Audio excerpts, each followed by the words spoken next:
Então, boa noite a todos. Meu nome é Romualdo Barroso, eu sou médico oncologista, trabalho no Hospital Sírio-Libanês, em Brasília, e no Hospital de Base. E a ideia dessa primeira aula é difundir pesquisa clínica. Então, esse é um projeto chamado Projeto Pesquisa Clínica. O mundo está cheio de respostas e faltam-lhe as perguntas. Então, como construir um projeto de pesquisa? Vamos começar dando uma visão geral sobre esse tema, tá certo? Então, todas essas informações, a aula vai estar disponível. Também vocês podem estar assistindo essa aula gravada no canal do YouTube. E aqui embaixo tem o meu site, que vocês podem também ter acesso ao canal. Peço que vocês se inscrevam no canal, que aí vocês já vão ter acesso aos próximos vídeos que a gente vai colocar lá também.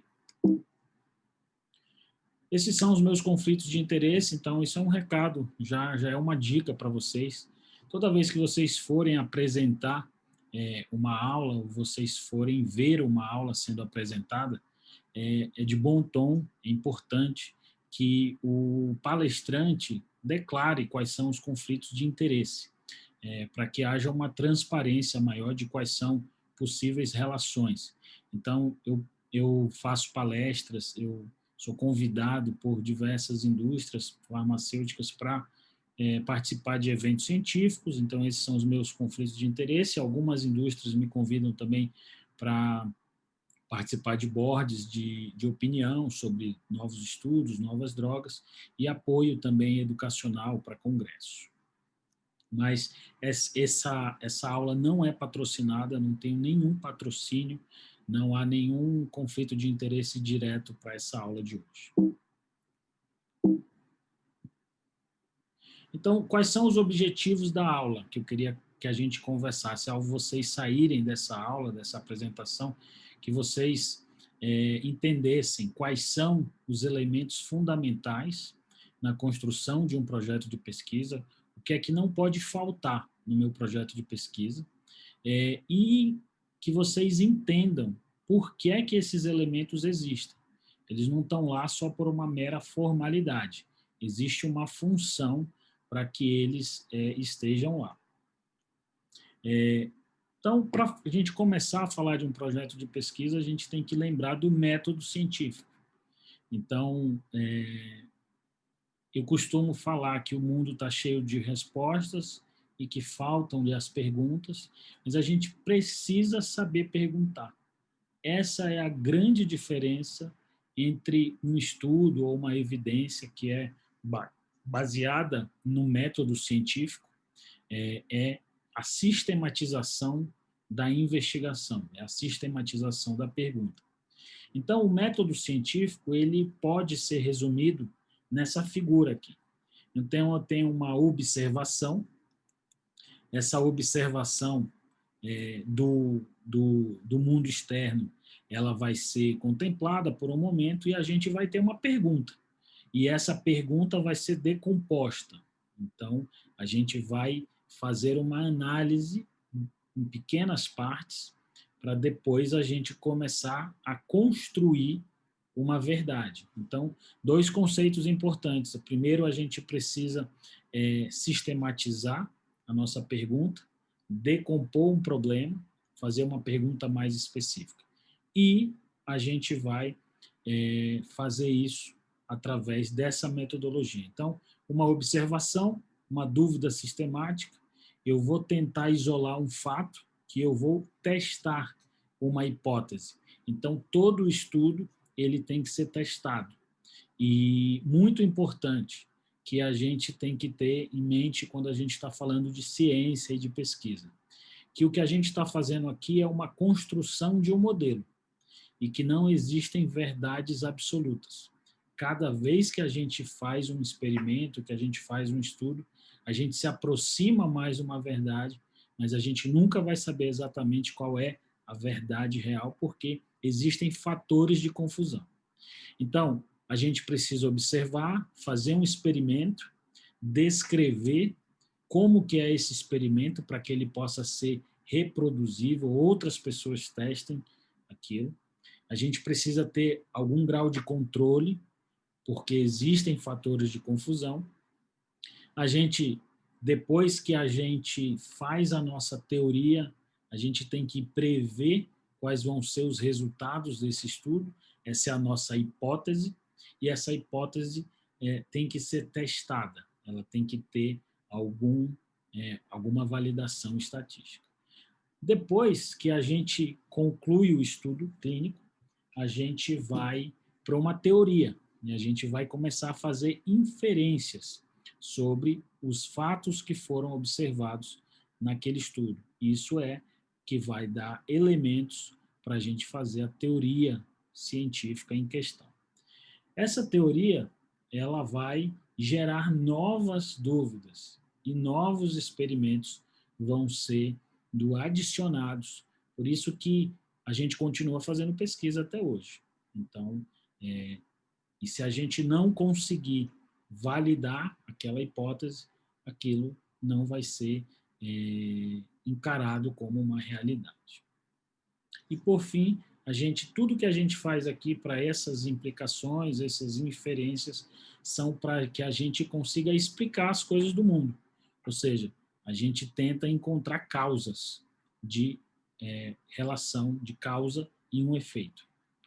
Entendendo essa causa, a gente pode modular aquele fenômeno, por exemplo, um fenômeno biológico.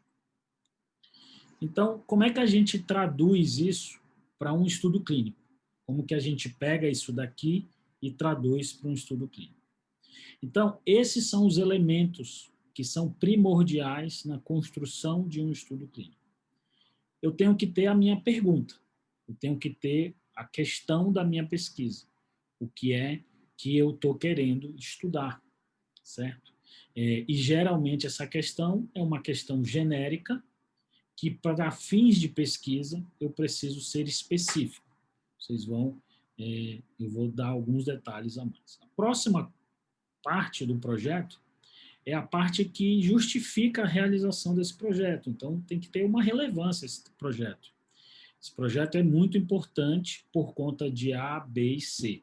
As implicações consequentes dos resultados desse projeto vão mudar o jeito que a gente trata uma doença, o jeito que a gente previne outra doença, como que a gente aborda as relações sociais entre os indivíduos e por aí vai.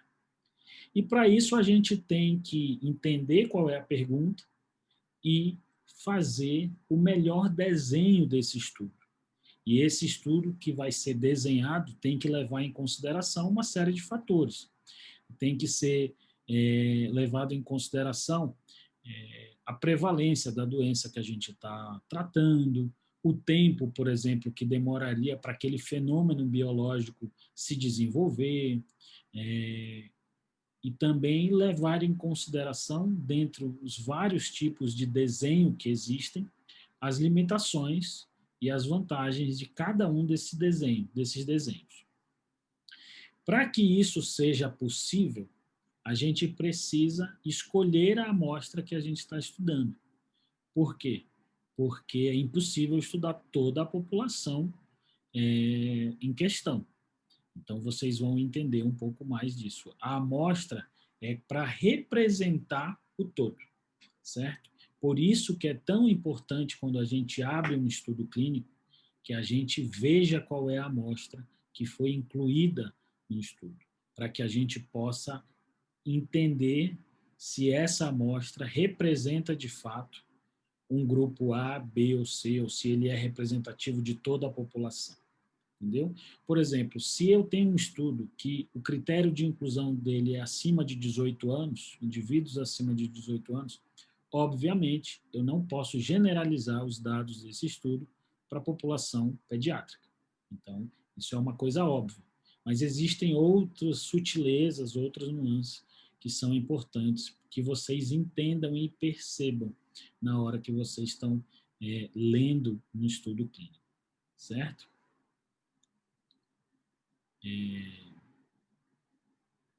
Variáveis. Quais são as variáveis? Existem variáveis distintas, eu vou falar um pouquinho mais sobre elas, mas existem as variáveis de interesse, que seriam os desfechos, o que eu estou avaliando, é mortalidade, é sobrevida global, sobrevida livre de progressão, infecção pelo coronavírus, infarto agudo do miocárdio. Isso é uma variável, um desfecho. Tem as variáveis preditoras, ou as variáveis independentes daquele desfecho, que podem ou não ter alguma relação com esse desfecho. Então, tabagismo seria uma variável importante para quem está pesquisando câncer ou infarto agudo do miocárdio. Outra variável, por exemplo, sexo, atividade física, obesidade, sedentarismo e por aí vai. E tudo que eu faço, eu tento fazer associações entre uma variável de investigação preditora para aquele desfecho. E eu preciso sempre controlar isso para minhas variáveis de confusão. Outros fatores que eu já sei que têm associação com aquilo. E o que eu não consigo saber, o ideal é que a gente impeça ou minimize esse tipo de erro através da randomização, da aleatorização. E eu preciso ter os aspectos estatísticos. A estatística, ela vai ser importante e vai ser associada à hipótese que eu tenho, é essa hipótese que vai ser testada, e através dessa hipótese e de algumas premissas que a gente vai determinar no nosso estudo, por exemplo, qual é a incidência de infarto na população geral, X, e eu tenho uma dúvida se pacientes que têm uso de algum tipo de substância, se eles têm uma redução ou um aumento do infarto. E aí existe uma diferença entre esses dois grupos, eu vou fazer um cálculo para saber o número de pacientes que eu preciso recrutar para ver se esse desfecho realmente tem essa diferença aí de 20%. Isso vai me dar um poder que a gente chama de poder do estudo, o erro beta, que seria 80, 85, 90% de o estudo encontrar essa diferença, e a gente tem o erro alfa, que seria a chance do acaso, a chance desse estudo ser positivo, não porque existe uma associação real, mas porque aconteceu simplesmente na sorte. Isso daí, nenhum estudo tem 100% de certeza. Então, o valor de P diz para a gente qual a chance do estudo, do resultado que a gente está vendo, ser um falso positivo. Então, vamos caminhar aqui, a gente vai dissecar um pouco cada um desses. E o protocolo de pesquisa, ele é como se fosse o nosso documento. Ele é o documento que o investigador tem para delinear todos esses aspectos. E, mais importante, para que outros pesquisadores possam entender como foi desenhado esse estudo. Então, agora a gente está na época aí do coronavírus, né? Essa situação, e a gente discute muito hoje, de uma maneira torta, a questão de pesquisa, se a vacina tem eficácia, se não tem eficácia. Para a gente entender qual é a validade do estudo, a gente precisa ler isso daqui. É isso daqui que vai dizer para a gente se a pesquisa, se a pesquisa foi realizada de maneira lógica, objetiva e eficiente para responder uma pergunta. Tá certo? Então, vamos lá, vamos fazer esse exercício de caminhar um pouco por todas essas áreas. Então, eu tenho uma questão de pesquisa, uma incerteza, uma dúvida geral, que, por exemplo, vamos dar um exemplo da aspirina. Eu poderia fazer uma pergunta: será que a aspirina faz bem para a saúde? Então, isso não é uma pergunta científica, isso é uma curiosidade, uma pergunta. Para eu fazer um estudo, eu tenho que ser mais objetivo e específico. Eu preciso perguntar: será que o uso de um comprimido de 80 miligramas ou de uma alta dose de uma medicação previne ou diminui o risco de um desfecho X, por exemplo, o desfecho do infarto agudo do miocárdio? E aí eu transformo uma pergunta genérica, uma dúvida, numa pergunta que pode ser estudada. Isso daí a gente está decompondo uma pergunta genérica numa pergunta simples e objetiva, que nessa pergunta, a pessoa que ouvir essa pergunta, ela já vai entender que eu estou querendo estudar alta ou baixa dose de aspirina para prevenir um desfecho, que é um desfecho de infarto agudo do miocárdio, certo?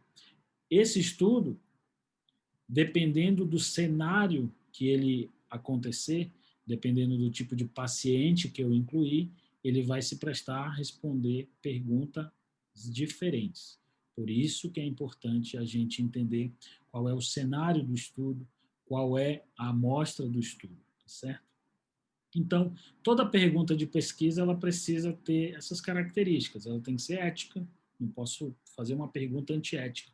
Eu não posso perguntar, por exemplo, um dos grandes escândalos de pesquisa do século passado foi uma coorte de pacientes americanos negros que haviam contraído sífilis e já se tinha tratamento na época, a penicilina já estava disponível, mas os pesquisadores negligenciaram o tratamento para esses pacientes com a justificativa de entender a história natural da sífilis. Foi um grande escândalo.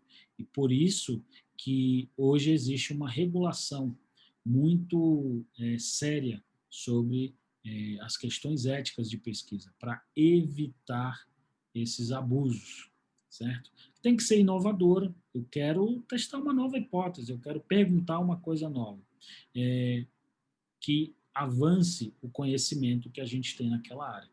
Ela tem que ser factível, não adianta a gente fazer uma pergunta que a gente não tem capacidade de executar o projeto para responder.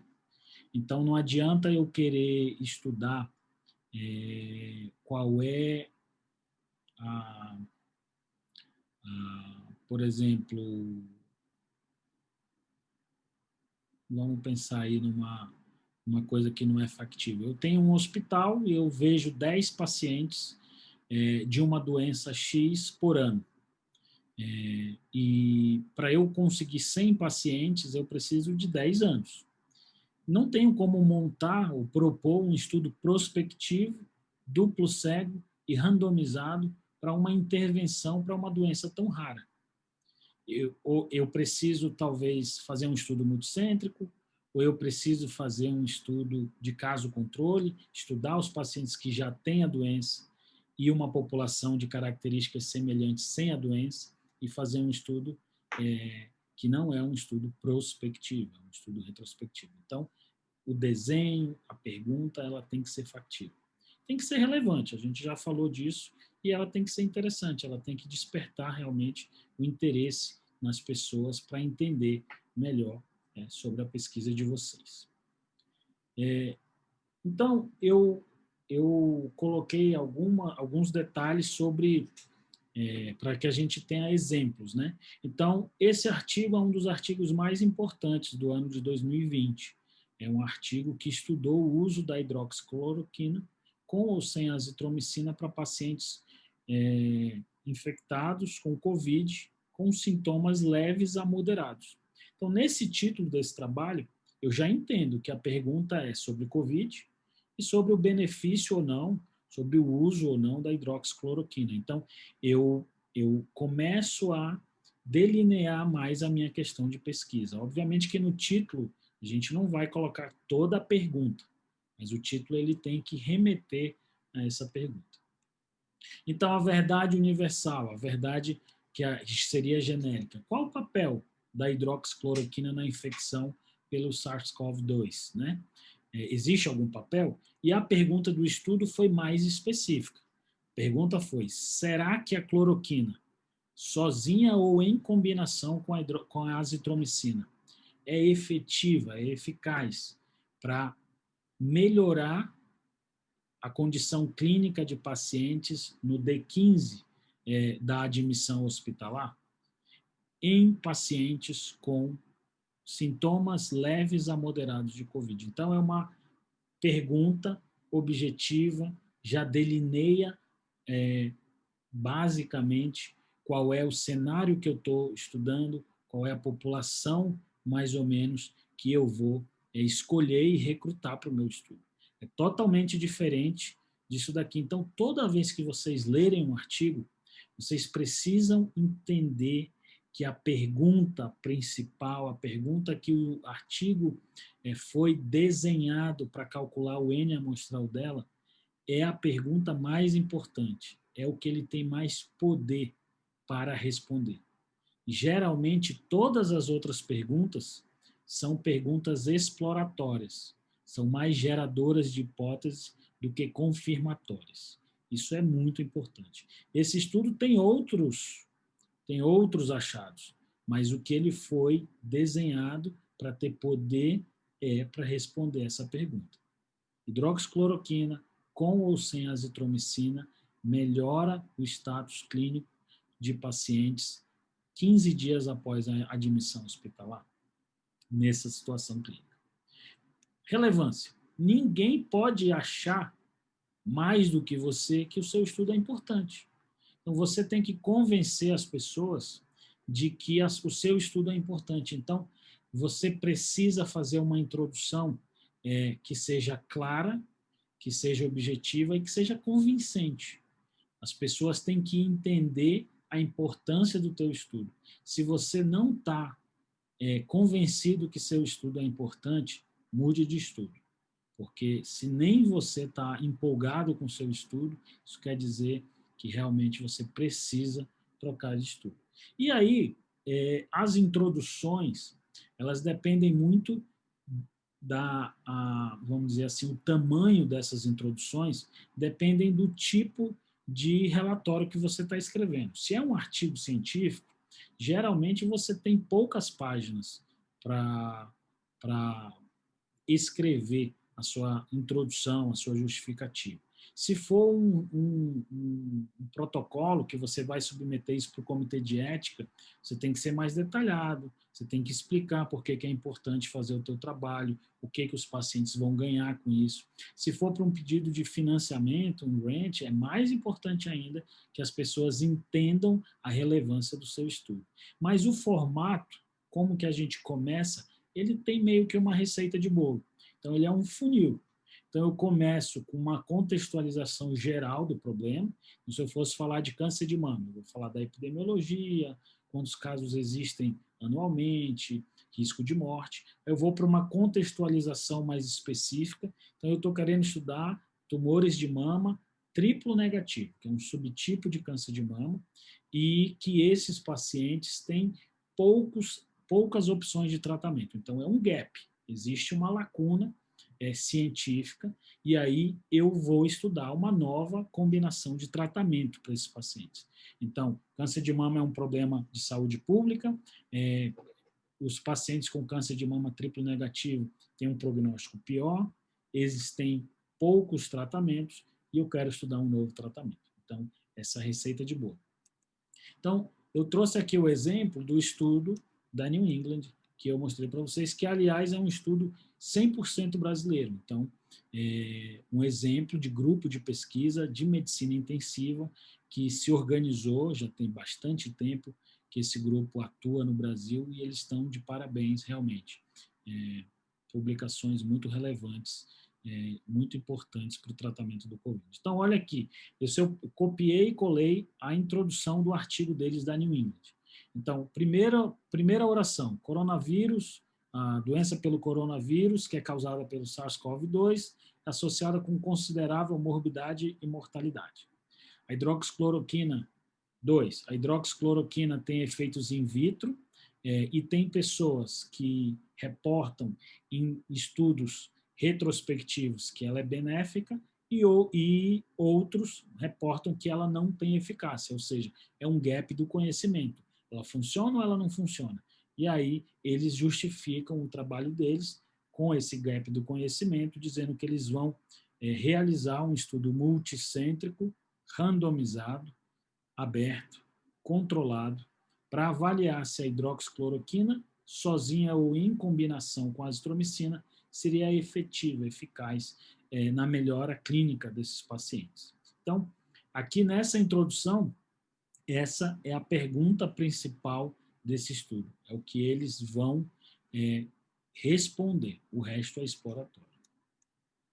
Desenho do estudo. A gente tem os estudos observacionais, que eu não intervenho, eu não dou uma medicação, eu não faço nenhum procedimento, eu apenas observo a evolução, o padrão de tratamento, a situação clínica do paciente. Então, ele pode ser um estudo transversal, que é uma fotografia, é uma avaliação num tempo único de determinada situação. Um estudo de corte, que ele vai fazer, ele vai ter várias medições, várias aferições daquela população, e isso pode partir do tempo zero e ser prospectiva, ou ele pode fazer, por exemplo, uma revisão de prontuário ou uma revisão de um banco de dados mais estruturado. Tem vantagens e desvantagens. Imagina que o estudo de corte eu vou fazer uma fotografia, vou pegar 200 pacientes que estão no ambulatório e eu consigo rapidamente coletar todo esse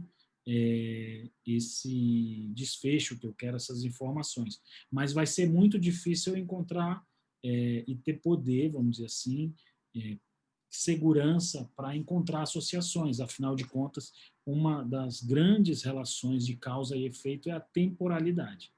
Então, se eu estou vendo os dois desfechos, o desfecho e a variável preditora ao mesmo tempo, o máximo que eu consigo dizer é que elas estão associadas, mas se elas são de causa e efeito, eu não posso responder com esse tipo de estudo.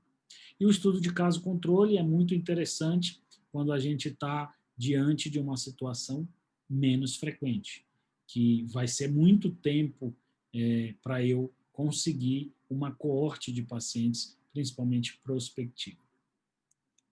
E os ensaios clínicos, que são o padrão ouro quando a gente quer entender sobre causalidade. E geralmente esses ensaios clínicos com relações a intervenções, eles podem ser cegos, que aí o grau de confiança é maior, e randomizados, aleatorizados, mas podem ser de braço único também. A gente vai falar em outras aulas mais pormenorizadamente sobre esses tipos de estudo. Hoje é uma aula mais geral, uma aula introdutória, para vocês terem essa visão geral.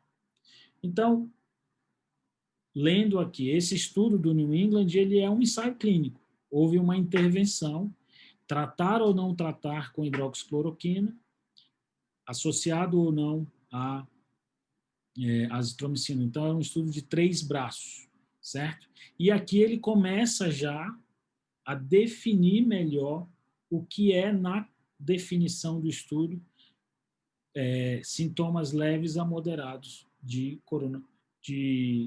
síndrome do coronavírus, do Covid.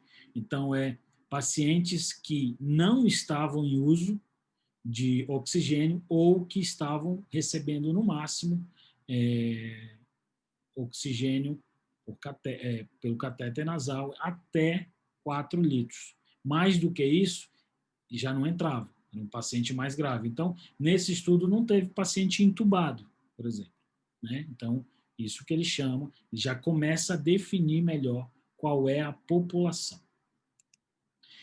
Os pacientes foram randomizados para um, ou seja, cada braço do estudo teve a mesma proporção de pacientes que receberam o padrão mais a hidroxicloroquina e o padrão mais a hidroxicloroquina, a azitromicina, por 7 dias.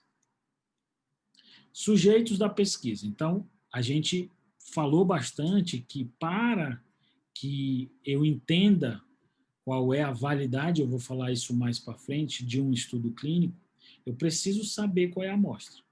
Então, eu sempre preciso definir claramente no meu protocolo quais são os critérios de inclusão e exclusão da amostra.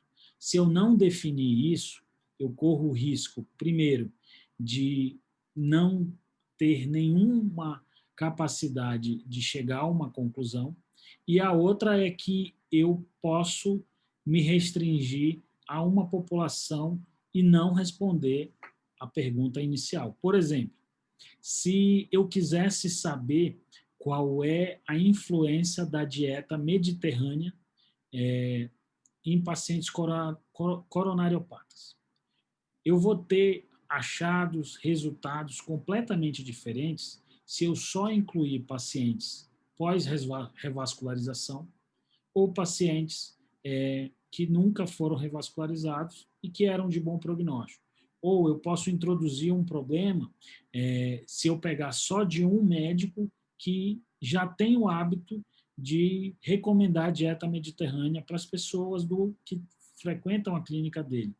E isso não vai refletir um hábito populacional. Então, tem que ter cuidado na hora de definir esses critérios, porque eu posso introduzir vieses, dependendo do tipo de paciente que eu estou incluindo na minha amostra.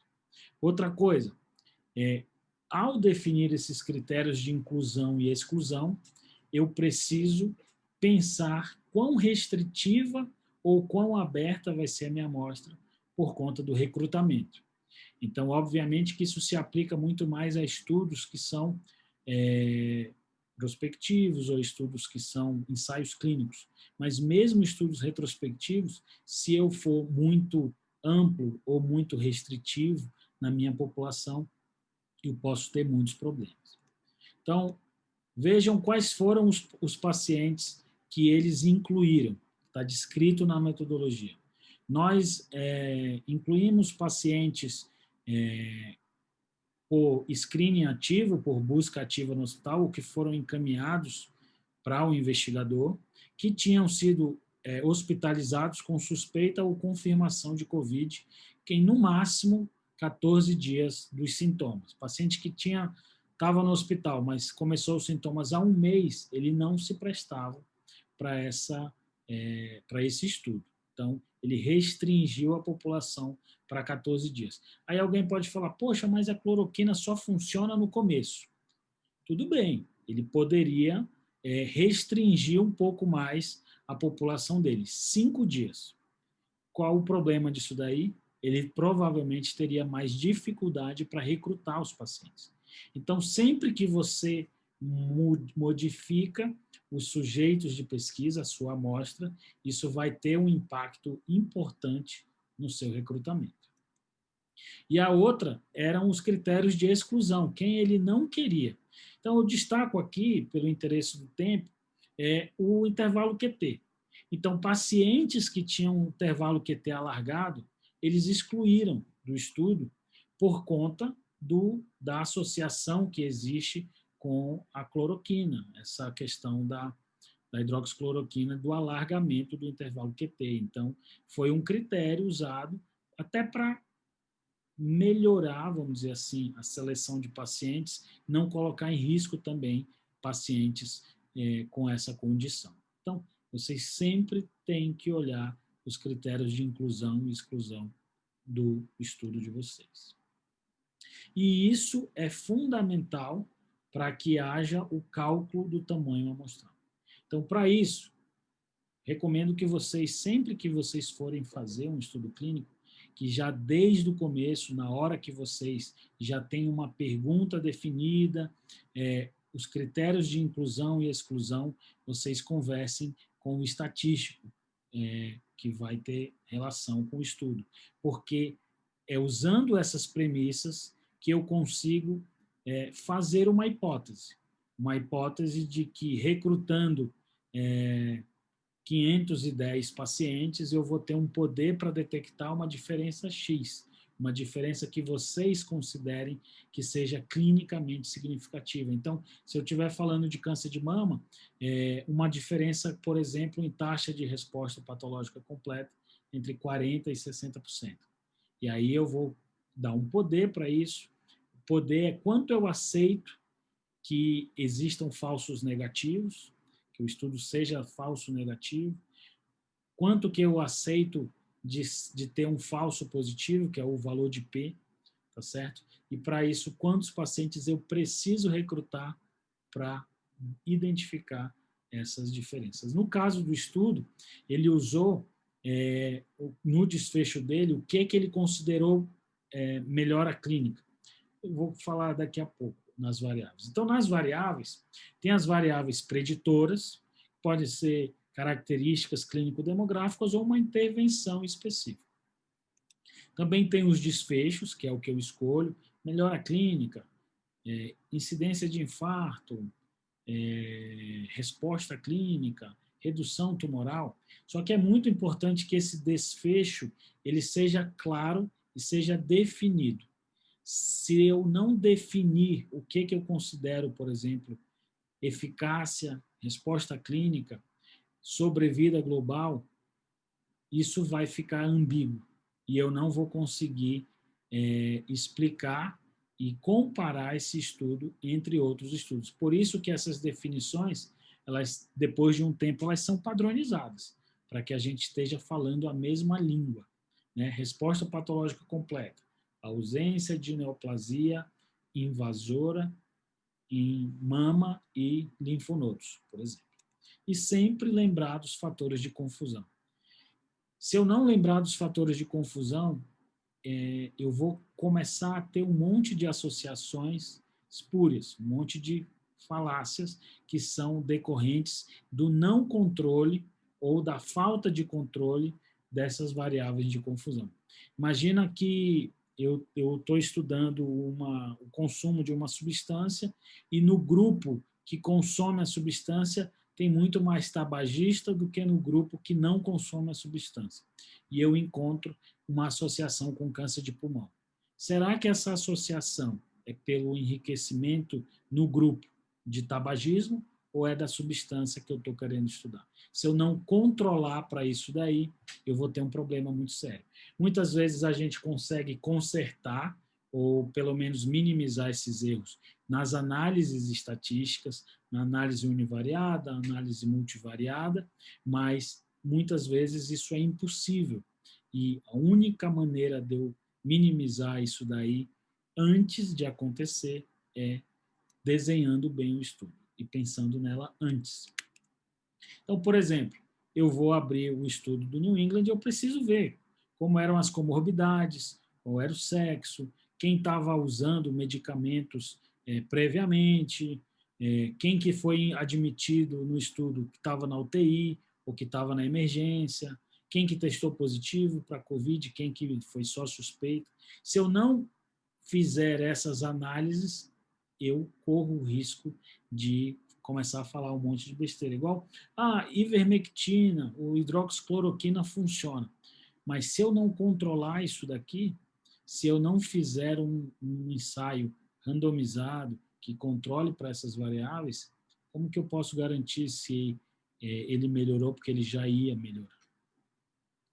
Então, os desfechos, olha aqui o que ele coloca. O desfecho principal do estudo foi os status clínicos em 15 dias, avaliado por uma escala ordinal de 7 níveis.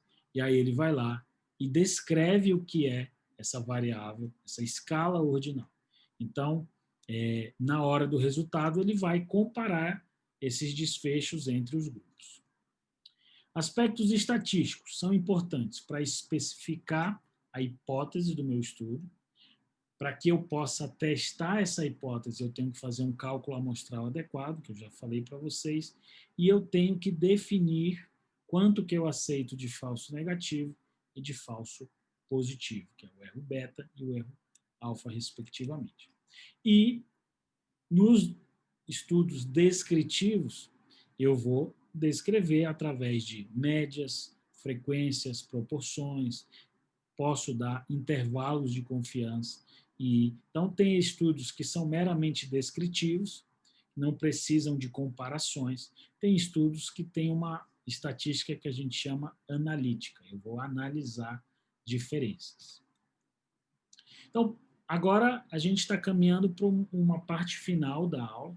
Para que a gente faz pesquisa? Eu conversei com vocês sobre a composição do estudo de vocês, o protocolo. Mas por que isso é importante? Então, vamos fazer agora uma outra visão daquilo que eu falei. A gente faz pergunta, a gente faz pesquisa para responder uma pergunta. Então, eu preciso decompor a minha questão numa pergunta objetiva, específica, e ao final desse experimento, eu preciso tirar alguma conclusão. Então, para que isso seja válido, eu preciso cuidar, eu preciso ter cuidado para que o meu estudo tenha validade interna, ou seja, para que a pergunta que eu fiz, eu usei uma metodologia adequada para responder e que eu me mantive fiel à pergunta que eu estava fazendo.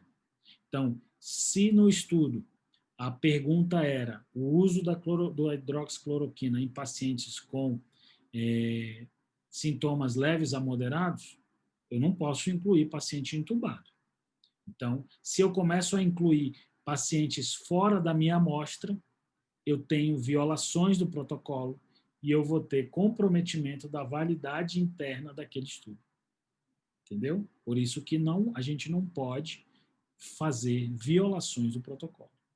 E a validade externa é quanto desse estudo pode ser generalizado para uma população geral ou para uma população específica.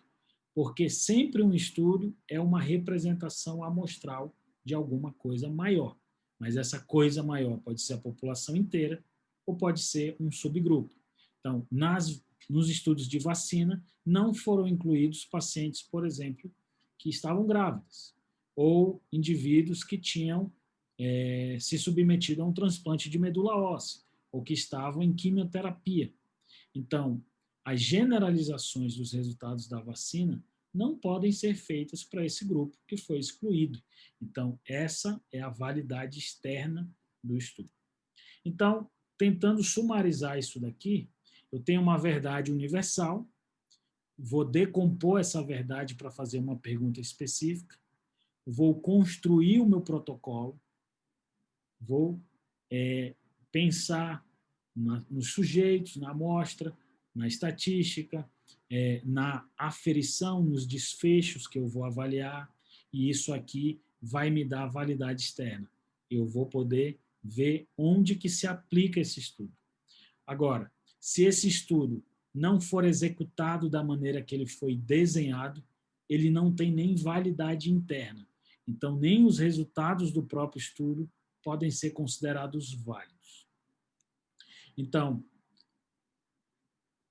esses erros com relação à validade externa, eles podem vir principalmente de uma amostra inadequada, certo? Então, são os erros da validade externa e problemas na aferição da variável de interesse. Então, eu estava querendo estudar a resposta patológica completa e um investigador inclui 10 pacientes com doença metastática. Então, isso daí compromete a validade externa desse estudo. Eu não posso aplicar esse estudo para uma população com doença metastática, certo? Agora, se por outro lado eu começo, ao invés de incluir só paciente com doença inicial, 90% da minha amostra é paciente com doença metastática, eu não tenho nem validade interna. Eu começo a ter erros na implementação do meu estudo e esses erros vão minar a credibilidade do meu estudo porque ele não esteve em conformidade com o protocolo. Então, para vocês verem aqui os resultados, eles têm que estar em conformidade com o que foi perguntado. Então, como que o estudo do New England começa a apresentar os dados? Isso aqui é o estudo, é o dado no resumo, no abstract. Então, comparado ao padrão de tratamento, as chances dos pacientes terem um score maior nessa escala em 15 dias não foi afetada, independente do braço de tratamento. Ele chega à conclusão que não faz nenhuma diferença tratar pacientes com hidroxicloroquina ou hidroxicloroquina e azitromicina nessa população. E ele conclui também que os efeitos relacionados ao aumento do intervalo QT foram maiores nos braços que usaram hidroxicloroquina. Isso é um achado secundário. Embora não tenha sido a pergunta principal do estudo, é um achado secundário. Então, essa seria a escala, a proporção de pacientes no melhor ou no pior dos mundos. E a proporção dessa escala é semelhante nos 3 braços. Então, depois dos resultados, eu tenho que tirar uma conclusão do estudo. Eu tenho que ver assim, o que é que esse estudo me ajudou a responder? A pergunta era se a hidroxicloroquina melhoraria os desfechos clínicos em 15 dias. Não foi isso que foi observado. Então, ele faz uma conclusão de que entre pacientes hospitalizados com sintomas leve a moderados de COVID, a introdução de hidroxicloroquina não ajuda o desfecho clínico. Então, essa é a validade externa do paciente e eu garanto que o estudo foi bem feito porque ele esteve em conformidade com o protocolo e com a pergunta que ele se propunha a responder. Eu tenho a validade interna. Então, para finalizar, os erros da pesquisa, bem brevemente, a gente vai ter uma aula só sobre isso. Então, um bom desenho e pensar, eu sempre falo com os meus alunos, de que é importante perder tempo no desenho do estudo. Pensar no desenho do estudo. Porque um bom desenho e uma implementação adequada minimizam a ocorrência de erros e de conclusões falsas. Então, eu tenho o erro aleatório, que é aquele erro do acaso, que não é por um erro sistemático, não é um viés, e isso aqui eu melhoro quanto maior for a minha amostra. A amostra ideal seria a maior possível, mas ela não é factível. Então, eu tenho que entender que eu vou trabalhar com um número menor. E o erro sistemático, ou os vieses, então são aqueles oriundos de uma seleção amostral inadequada e aferição imprecisa, desfechos imprecisos, definição errada, viés de seleção, viés por exemplo, eu estou investigando uma associação entre banho de lagoa e esquistossomose. E eu vou perguntar para um senhor mais idoso que não se lembra. Então, eu tenho, por exemplo, aí, num questionário, um viés de lembrança, um viés de memória, que pode afetar a minha conclusão. Isso é um exemplo. Então, o que é que eu queria deixar para vocês? Eu quero fazer um convite para vocês para a próxima semana, próxima terça-feira, nesse mesmo horário, e explicar que para fazer um plano de estudo, um projeto de pesquisa, eu posso fazer uma mini proposta, eu posso fazer o meu protocolo um pouco mais elaborado para eu mandar para o comitê de ética ou para um financiamento, e eu posso, principalmente quando a gente está falando de ensaio clínico, ter o protocolo todo, 200 páginas, 300 páginas, detalhando tintim por tintim quais são os desfechos, quais são as variáveis de confusão, o que eu tenho que fazer se o paciente tiver efeito colateral A, B ou C. Qual é o critério de avaliação de resposta que eu estou usando. Então, mas ninguém começa aqui no protocolo. A gente começa na mini proposta. Então, qual é o desafio para vocês? Tentem fazer isso daqui. Coloca 2 páginas, um título para o projeto de vocês, uma pergunta específica que vocês querem responder. Sejam 5 pontos para mostrar por que o estudo de vocês é importante. Como que vocês imaginam que deve ser o melhor desenho desse estudo, lembrando dos pontos positivos e dos negativos, a factibilidade do estudo.